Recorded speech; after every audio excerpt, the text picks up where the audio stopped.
Hey everybody, this is Eddie with Uniform Bright. I'm an expert witness, expert consultant in the uniform rental industry, and I help business owners to defend themselves against uniform rental companies.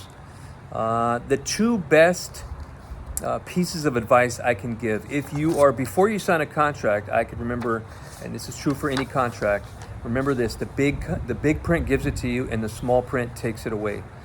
Anything that's in big letters, anything that the uniform rental provider says to you, and it's fluff. It doesn't really mean anything. After you sign that agreement, nothing that the uniform rental sales representative says will apply, nor can help you in any type of a defense, because there is a clause in the contract that stipulates that no promises were made, nothing anybody else says applies, etc., etc.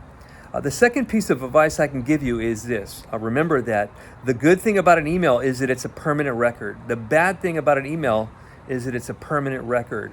Now, the difference is it just depends on what side of the coin you're on. Now, in your particular case, it's a good thing. An email is a good thing because it sets a permanent record, especially when you're disputing price increases, especially when you're trying to fight your case and prove that you actually spoke to him. Don't ever count on anything verbal. Because it will not help you if you ever get to arbitration or in court, most of the time.